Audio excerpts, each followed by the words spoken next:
What's up, guys? My name is Devin Reno. I am an independent wrestler, surgical technician, and one half of the Pretty City Express. And today, on this lonely road It's going to take us home. that's going to take us home, I am joined to make it not so lonely by the other half of the Pretty City Express, Christopher Lynn and Anthony Streeter. And you can say your accolades and job titles.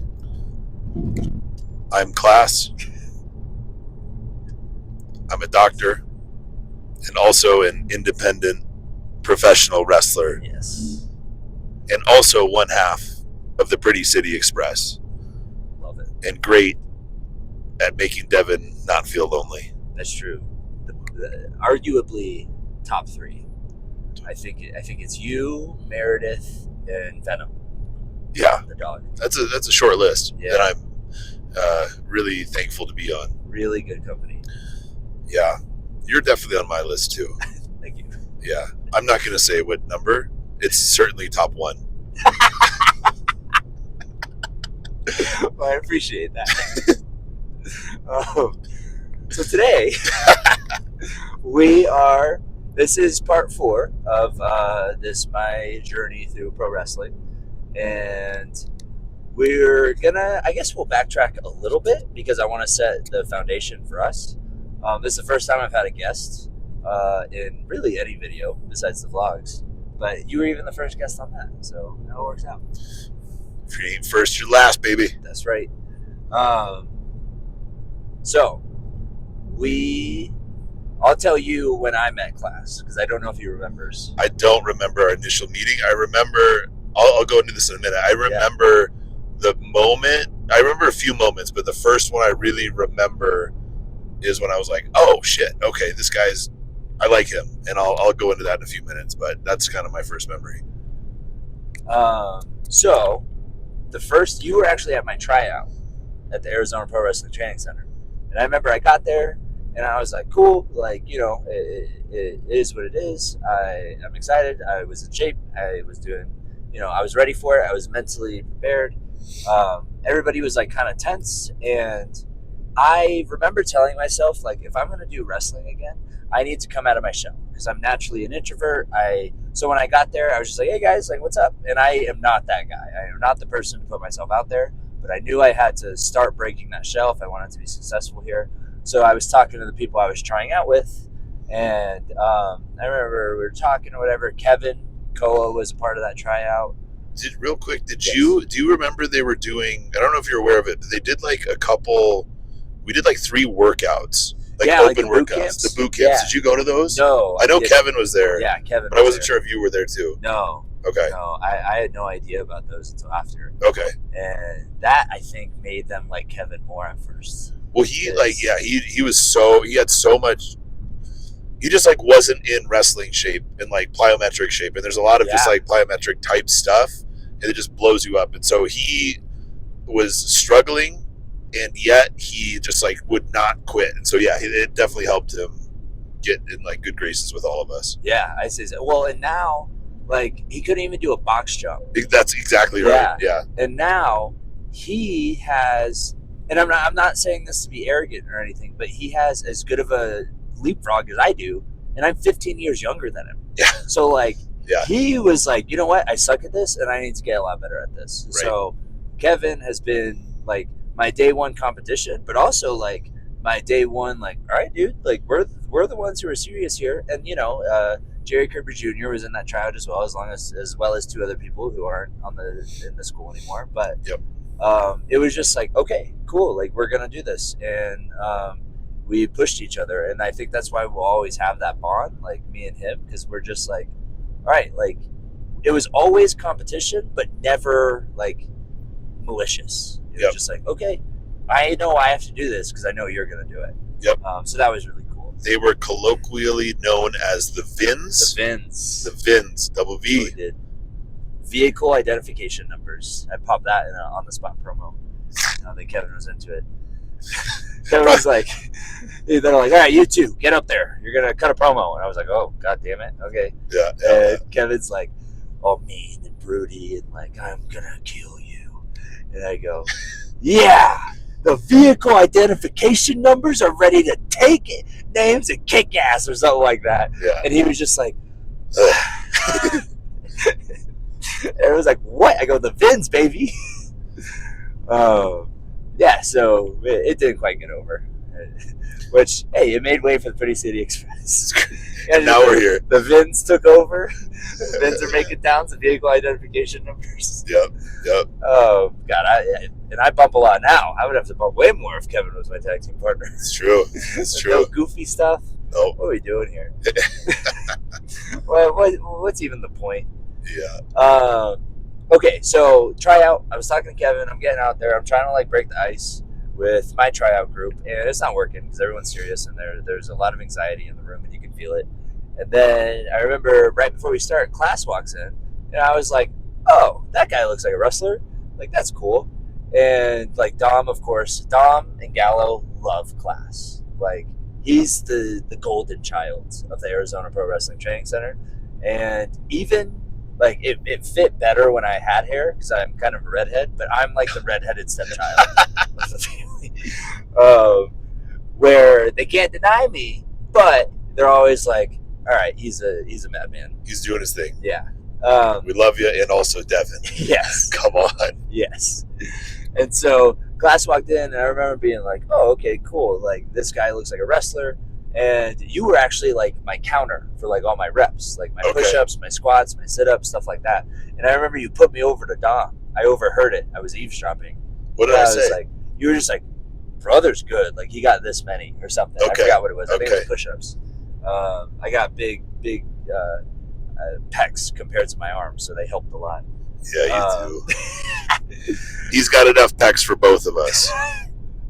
And so I remember I was like feeling really good, and then the tryout was great. I had a good time. I passed.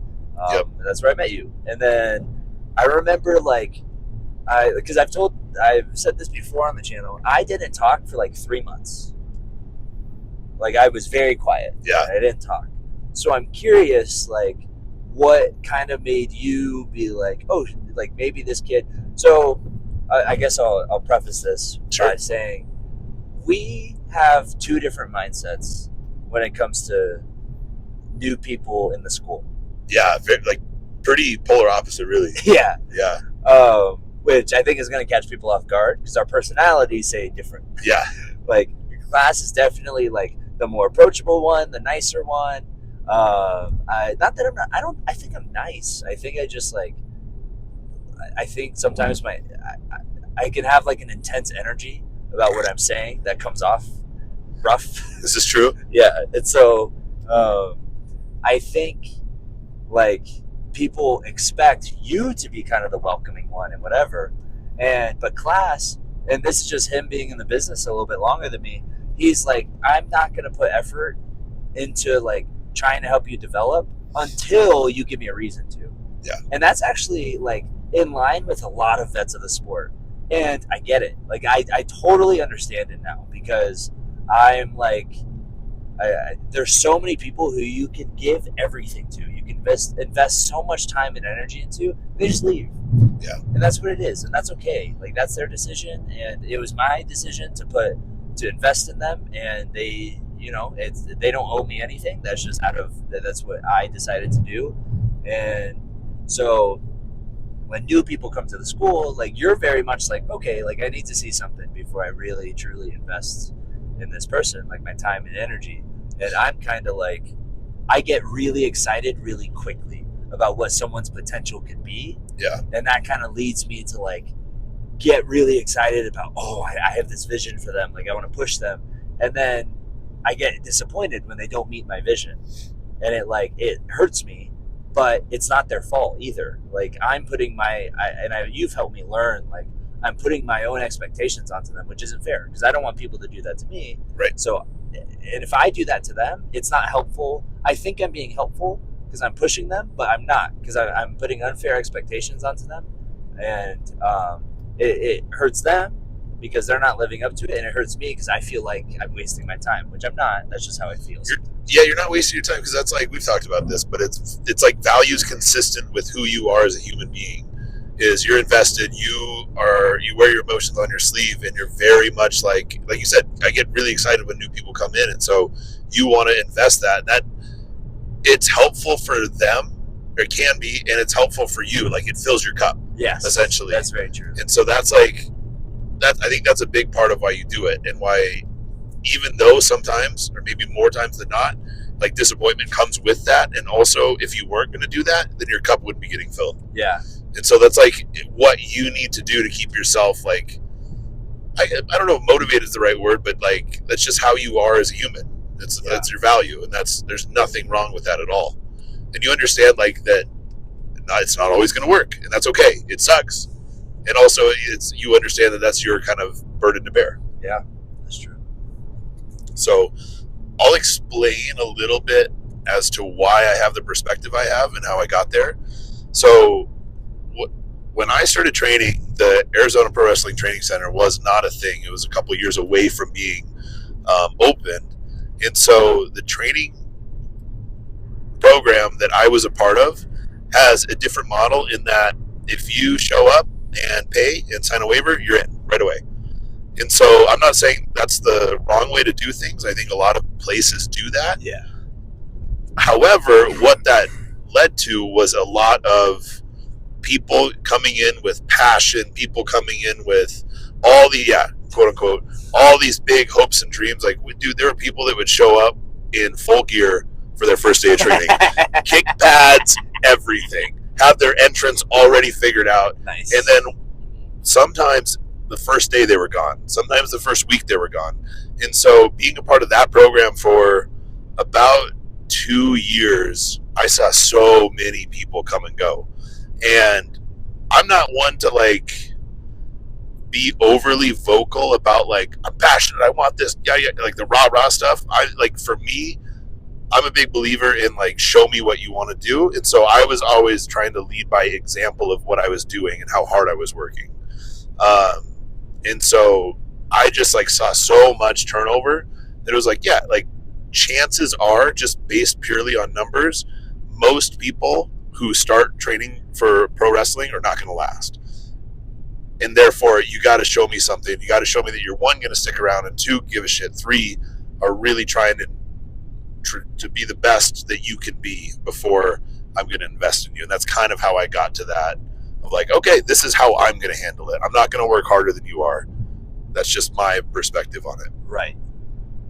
Kevin actually, like, he said something at one time to a student of ours who's no longer at the training center, but he was like, why do I care more about your career than you do?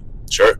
And that was like, wow, okay, yeah, no, that's true. Like, why am I putting more effort into making this person a better wrestler than they are? Yeah. Like, that's only draining me. Yeah. And it's not, like, obviously they're not fulfilled with it, and they're not doing anything with it, so why am I doing this? Yeah. It's just making me unhappy and miserable to be around. Yeah. And that's a big lesson that I learned in my career too, is like you learn early on you should not work harder than your patients.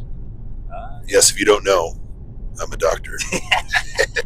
But it's like, if I'm sitting there busting my ass coming up with these treatment plans and doing, like really working hard to come up with these skills, these coping tools, and like doing all this, and then every week the patient comes back and like, oh, I didn't do my homework, oh, I didn't do this, then I'm just going to completely empty my cup and like be emotionally and mentally drained. So therefore, it's like something they teach early on is don't work harder than your patients. And I think that's just a pretty good life lesson in most cases. And so I've really applied that to how I perceive new kids coming in. Fair. Yeah. That's a really good perspective. So what were your first thoughts, or when do you remember to like seeing me and being like, oh, okay, maybe this kid will stick around. Like maybe he's actually going to be here a while, instead of just like, all right, we'll see if he cuts it or not. Yeah. I have a couple of flashbulb moments. Like I don't remember in which order these happened. I do remember one Saturday open gym with Gallo in the middle of the summer. We were just like, it was 115 degrees out. We're just drilling the same shit over and over and over. And I think you got rocked. I got rocked, yeah. And I had just learned how to bump. Okay. And we were like, bump, bump, bump. It was like clotheslines. We were just getting wrapped with clotheslines like crazy. And I fucking didn't tuck my chin and just. And I remember seeing stars, and I was in the middle of the drill, so I just kept getting up. That was a rough one. I remember. I think you ended up sitting out for a while, and I remember you sitting against the wall where all our pictures are now. Yeah. Just with this like deer in the headlights look, and I was like, "Is he gonna die? Is he having heat stroke? Did he get rocked? I don't know." But I like every time I went up a couple times and like, "Hey man, are you good?" Yeah. Okay. And that was kind of it. That was one of the first memories I had. I also remember you coming up to me and asking me advice on like time management. Yes. Because I think you were either going back to school or thinking about going back to school. I was in school at the time. The time. And so you were just asking like how I managed all of my stuff. Yep. And just I appreciated you asking for advice with that, because that showed me that you are a motivated and hardworking person, that you're even thinking about doing this. Because like, again, I'm not one to put myself over a lot. Sometimes I am, but not usually. You are a doctor. I am a doctor. But like my schedule is pretty insane. Like I do a lot of things. And so for someone to show me that they're willing to like improve themselves, not only in wrestling, but outside of wrestling too. And I thought that was really cool. So that's something, one of the first memories I really appreciated about you. The moment where I was like, oh, fuck yeah, I like this guy. Maybe you remember better the context. I don't know if we had a show that went really well, but people were just getting like pretty overconfident. Yeah. And we had kind of a school meeting. Yes. And it was kind of like everyone was rah-rahing and like fired up and excited. And Devin, who hadn't said a word, after everyone like was like, yeah, we're the fucking best, blah, blah, blah, blah, blah, Devin chimes up and something to the effect of like, yes, this is really cool. Everyone's doing great. And also, let's not let that make us complacent. Yes. And this is like the first time you're monologuing in front of the entire school. And someone who will remain nameless got a little heated, who was the class ahead of Devin. Yeah. And Dom and I had his back from the minute he started talking. We were like, oh, absolutely. We completely agree with what he's saying. And so we kind of had to shut that person down. But from that moment, I was like, oh, that he gets it and he wants more. And so it just was like, it was correlated with everything else that I had known about him, which wasn't much, admittedly, to that point. But it was like, okay, another example of him getting it and really understanding, like, yeah, let's not get too big for our britches. We've done nothing, myself included at that point. Like, most of you guys at that point hadn't even had matches yet. And so, like, why are we even flirting with the idea of being complacent? Yeah. What are you doing? Yeah. Like, don't you idiots want more? Maybe you remember the context better, but I remember that moment really, really well of being like, yes, I like him. I remember because I was terrified. Because I was sitting there listening to everyone, and the way my brain works, and this is what I think I led with this, is like, as soon as, and I think I talked about this in like another episode, but like, as soon as you start telling yourself like, yeah, I work pretty hard, you're done. Yes. That's complacency like seeping in through your fucking skull. And it's like, it's just there. And that to me, like, complacency is the like enemy of progress. And so as soon, and like you said, who had matches at that point besides the trainers? You, Stan, Michael, and Dallas. Yeah. That's it. That was it. Everyone else was talking about another show that we helped on, and I won't mention the promotion, but because I actually I like the promotion and I love everyone that works there, and I think they're evolving. Okay. Yeah. Okay. So I think competition's great. I believe we have the best show in Arizona. I continue to believe that. Yes. And also, I'm going to continue to work harder so that it continues to be the best show, and it's not just like, is that a cop? I'm all right. I'm chilling. If he pulls me over for this, I'm going to be upset. That's definitely a cop. We got lights. We got no lights. All right. Okay. So, yeah, it was after one of those shows. And essentially, people were saying, like, we work harder than that, and our practice matches were better than some of those matches on shows. Sure. Yeah. And also, it's different. Yeah. You can't compare training matches to real show matches. And as soon as you start telling yourself, like, I'm better than whoever, you're automatically, like, thinking, okay, this is good enough. Why? Why are you thinking that? And so that's how I kind of led it. And I was like, guys, I love this place. We do work hard, but this is like the prerequisite to complacency. Yes. Like, this is like, yeah, okay, we trained hard enough today. Yeah, I did that yesterday. I did cardio at the gym earlier. I don't have to do this blow up drill. Like that's the prereq to those types of behaviors. And I remember just being like, yeah, I want to speak up and like kind of like reaffirm everyone. No, I don't know if that helps. Like kind of refocus everyone. Which, and even now, it's funny because that was almost 4 years ago. Yeah. And even now, I tell people, you've done nothing. You have no reason to have an ego, and neither do I. Like, I've built up credibility enough in the school and in the garage in Mesa that I always refer to it as. But if I go to QT, if I go to like the state over, if I go to, heck, even like the other school's promotion, if I were to go there to like watch a show and say hi to some friends, there are people who don't know who I am. Yeah. Like, what? How can you have an ego if that's the case? Yeah. So even now, I'm like, no, like you cannot think like that. Like you can't think like we work hard enough or we work harder than everyone else, because then like you're gonna stop working that hard. Yeah, it was just so insightful from someone who hadn't spoken yet, and it was just completely on par with, I think, a lot of the values of the school and something that I certainly believe too. So it was just like a whoa. Not only can he talk, Yeah. He's got a pretty damn good head on his shoulders. Yes, more of that. So that was certainly a moment that stuck out. Those are two that I really remember. And there's another one. I think this was later on in like 2021, before you'd had your first match. I think I was sitting out like resting an injury or something one day in training, and I saw you. I think it was a heat drill. So you were working on selling, working on bumping, and I had this realization. I went, "Oh, sick! He's already better at that than I am, and he hasn't even had a match yet."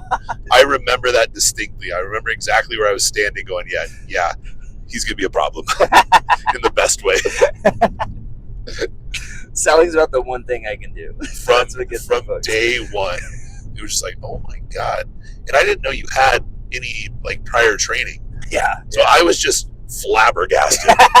I was like, how? It's so good. So those are the moments for me that really like early on stuck out, and that I will probably never forget, because it was just like little flash bulbs of like, again, all building to where we are now, but just the kind of the early seeds of that. Yeah. That's so about that time, I think, right, it would line up if I'm like selling and heat and stuff like that. I think you invited me to go out with you to FSW for the first time. If that's where we went, right? I think so. I don't remember our first trip, like which one that was. Was it FSW or was it Best of the West? I don't remember. No, I think it was FSW, because it was like I was dressed up in my button up with John and we didn't wrestle. Okay. But I hadn't wrestled yet. I was on the like just helping out and doing whatever. Okay. I think Remy, your cage match with Remy. Oh, you did come to that. I helped with the setup. Yep, and you filmed filmed the whole match for me. I did, yeah. From kind of the side. Yeah. I remember I was like, I don't know if they record this or how easy it is to get footage, so I'm just gonna record it for him. Yeah, I still got a couple of those clips. There's a trailer going wild over here. You watch it, buddy. Let me pass first. Keep it together, pal. Yeah. Driving a dually for what? Oh, that wasn't a dually, was it? Driving a truck. It's truck people. Truck people. Woof. It's the worst. But yeah, I think that might have been the first one. Or no, it wasn't, because that's when Remy beat me for the title, and we had already gone to Best of the West like twice at that point. Oh, really? Because that was my So last that was later. FSW match before I got surgery. What? Really? Yeah. Oh, Because that was wow. in November of 21. So we'd gone to, okay.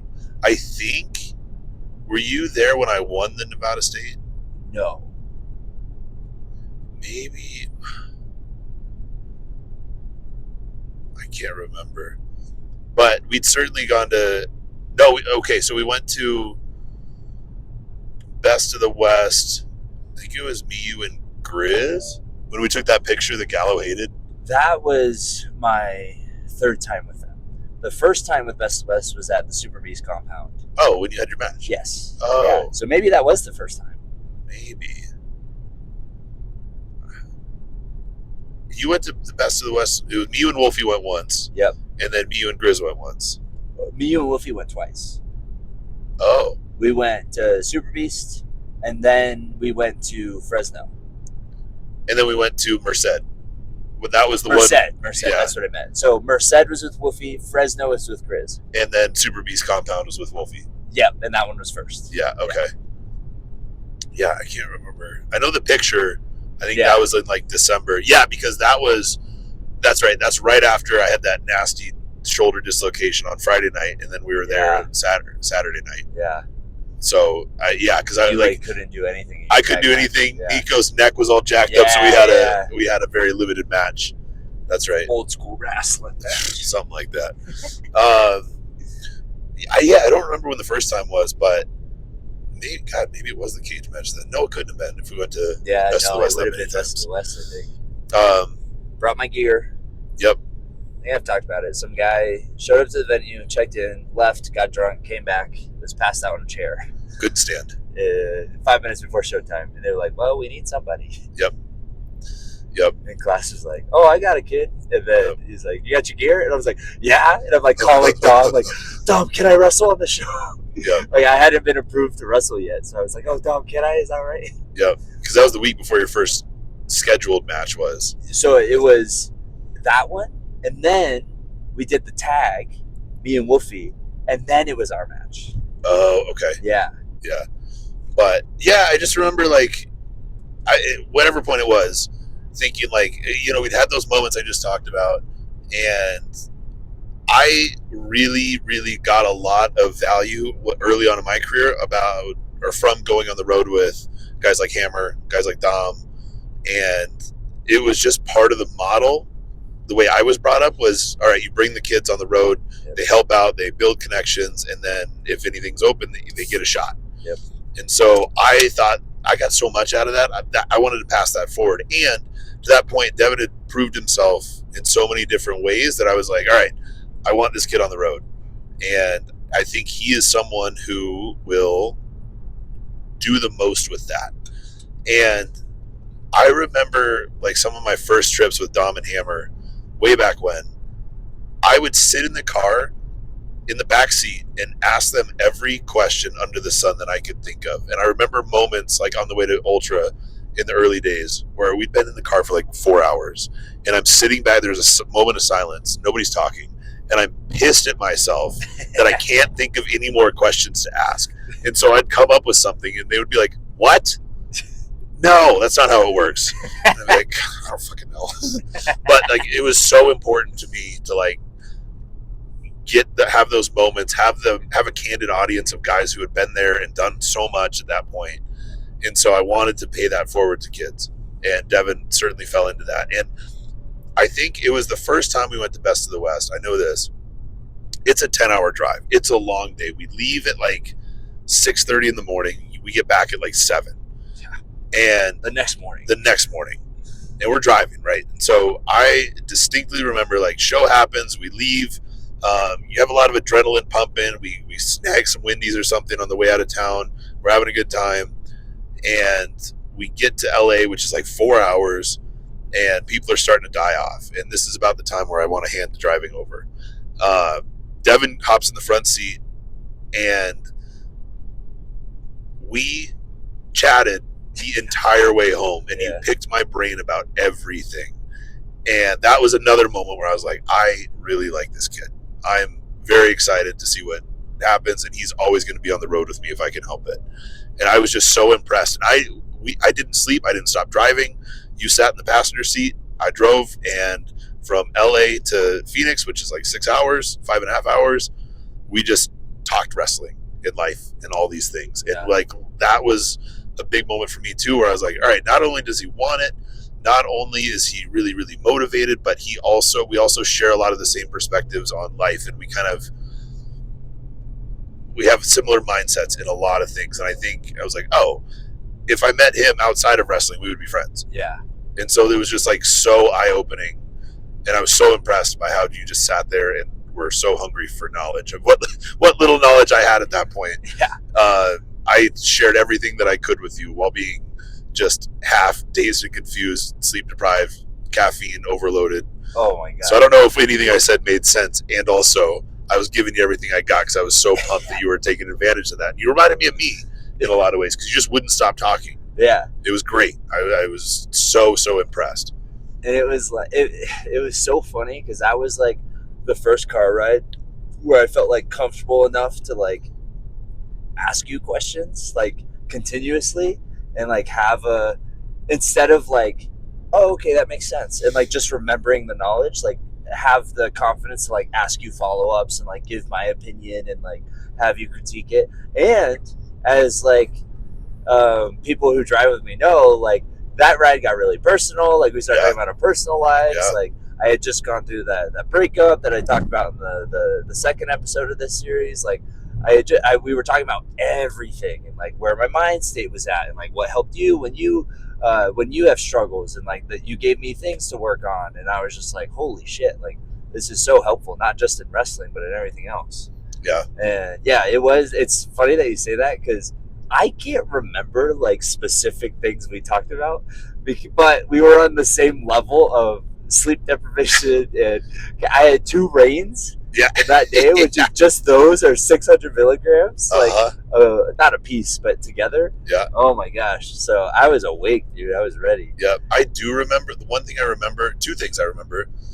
Number one, I think that's when I told you that I do a lot of visualization with wrestling. Yes. So we had that conversation, like whether it's the match, whether it's where I want to go in my career, like I do a lot of visualization of moments like that. That's true. The other thing I remember us talking about was at this point in the conversation, I was like, all right, I know he's going to be on the road. I know he's going to be good. I've seen him train. He's good. He's going to be just fine. And I was like, people at the school are going to be cranky with you. That's right. And they're going to treat you differently because they're going to think you're getting special treatment being on the road. And you need to be ready for that. And I need you to know that you're on the road for a reason because of all the things that I've explained thus far. Yes. You work your ass off. You want it. You ask questions. You are good. And all of these things have earned you a spot in the car. And so people are going to be cranky about that because they're not doing the same effort, but they think they deserve it for some reason. Yep. And that's not congruent with how I believe it should be. So therefore, you're going to be with me as much as we can. And you just have to be ready for the backlash of that. Yeah, I do remember that. It was very like Triple H and Randy, where like Triple H was like, "You want to make friends or make money?" The money part has not happened yet. No, not yet. But that was very true, and I always appreciated that talk because when it happened, sure enough, like people who were there before me or people who maybe didn't like agree with my mindset or like the fact that I was kind of like stepping up, they definitely treated me different. And then as I started to find out, they circled back to, oh, okay, like I take that as a challenge. Like, all right, you're gonna treat me like a POS. Like, okay, I'm gonna make sure there's a moment where you're in the ring with me and you realize, like, oh, I was wrong. Like, he deserves everything. Yeah. And sure enough, like everybody I got in the ring with afterwards, they started treating me different because they were like, oh, I get it now. Like, all right, I see why he's like this, or I see that his hard work is actually like leading to more progress and stuff like that. Like gained me a lot of respect. But I had to go through that where everyone hated me for a while, or not even hated, was just jealous. Or maybe they didn't even get it. Like they were just like, I don't get this kid. Like, what's so good about him? Yeah. Blah blah blah. And then like each of them had a moment where they were like, okay, cool. And I think that whole process led me to become a leader at the school. Yeah. Because like everybody hated me, and then I put the target on my back with the complacency talk. Everybody hated me as I got more and more and more, but I never like got arrogant with it. I just took it as a challenge. Like, okay, they hate me right now. I get it. That's okay. I'm not going to take it personally. I'm just going to prove them all wrong. Yeah, and you did. Yeah. In spades. And they, like, I remember the first time somebody who I saw text messages of them talking so much shit about me. And it was when our match got announced, which I guess is a good segue. Oh, sure. When our match got announced, they talked so much trash about me. And just like, I can't believe him. He's a worse version of me, blah, blah, blah. He's got a worse hairline. He doesn't look that good. He's small. And then like, I was just like, okay, like, we'll see. We'll see how this match goes with CLAS. And then whenever they get on shows, I'll see what happens when we get in the ring. And I'll kind of show them how, like, I do deserve the spots that I have. Or I not deserve, but earned them. And sure enough, when I got in the ring with this person, they were just like, thank you so much. Like, you calmed me down. You were calm. You were composed. You talked to me. Like, just thank you. And I proved them, like, yeah, that's why I'm in the spots that I'm in. Yeah. And we are, like, great friends now.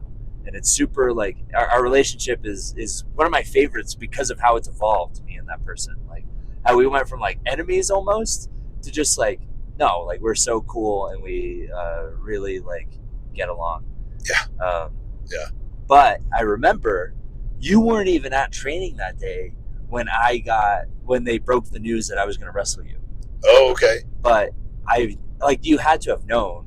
Or maybe you were later. I don't know. But Dom told me at some point. Yeah. So yeah, I was definitely aware. But and so you were just coming off, and I've talked about this. You were just coming off the match with Remy at the Revelry. Yeah. Yep. And I was like, this would be my first like debut, right? Like a match that is actually like featured and not just a whatever or a battle royal. And I remember in front of everyone, Dom was like, all right, we're going to have somebody on the next show. Devin, you have a match. And everyone was like, oh, cool, good job. And like everyone's clapping. And I was like, damn, okay, like that's cool. Like I appreciate that. And he goes, we're going to have you go against CLAS. And I was like, I remember like looking at him and everyone went, oh shit. And like the room like changed, like the energy in the room changed. And I was like, oh, this is a real match. Yeah. Okay.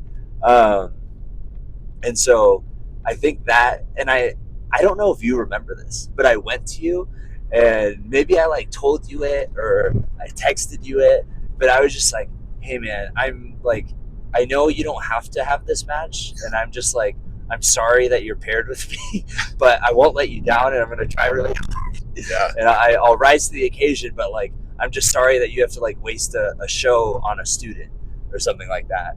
And you were just like, shut the fuck up. You're like, we're going to have fun. You've earned this. Like, it's going to be a blast. Yeah. And you beat the shit out of me. Yeah. In front of all my friends and family. Yeah. Yeah. I think that chop I threw was like right in front of your whole family. Oh yeah. Yeah. Yeah. I remember that. No, that was, it was exciting, but, for me, that was like probably my best year as a singles. Like I was getting out more than I ever had. And it was just like, I felt like I was in a really good groove and like figuring things out and getting comfortable. And so this is someone who we developed a pretty good rapport by that time. And so it was like, okay, it's a student. So I like him. He's very capable. We're going to have a fun, simple match. And I was excited because at that point I was working with a lot of people who had more experience than me. And so the thing I was most excited about was, all right, I'm going to have like complete creative control over what we do in this match. Yeah. And so I was really looking forward to having that and also testing myself to see where I'm at as far as like putting something together that made sense and that was good and that the crowd liked and that was good for the show. So it was a cool opportunity and one that I didn't really have any like that whole year and a half, but it was good and I was excited for it for sure.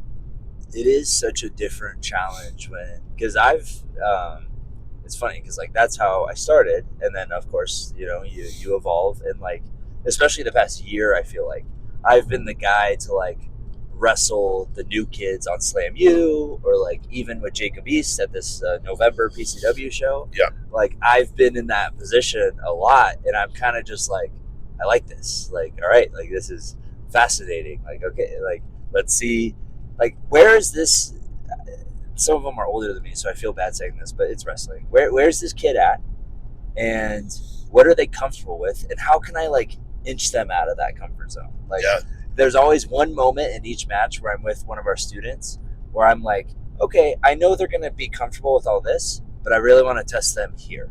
Yeah. And like see what they do and see how they shine. Or if they fail, it's like, okay, you got to step up. Like, Yeah. you got to be better. And that rarely happens. Like, they always rise to the occasion. Yeah. But I feel like that was with us. It was like really like, okay, like it was simple, it was basic, it was nice, and you like pushed me in a way that I needed. So it was fun. Yeah. No, I enjoyed that match a lot, and that was in like my heyday of only watching Mid-South wrestling. Yeah. So we did a lot of like Mid-Southy type things, especially in the beginning. Yes. And I just like, that's my favorite kind of old school wrestling to watch. Really just wrestling in general to watch is Mid-South. And so I got to really like call the match, kind of honoring a lot of that stuff and doing a lot of that stuff. And like, it was so fun for me. And looking back now, especially like as our relationship has just completely like grown into what it is now, it becomes more and more meaningful like the more time goes on. And so like at the time it was a fun thing, it was a good challenge, and I was happy with it, and it's only gotten more special for me as time has gone on. Yeah, I'd agree with that.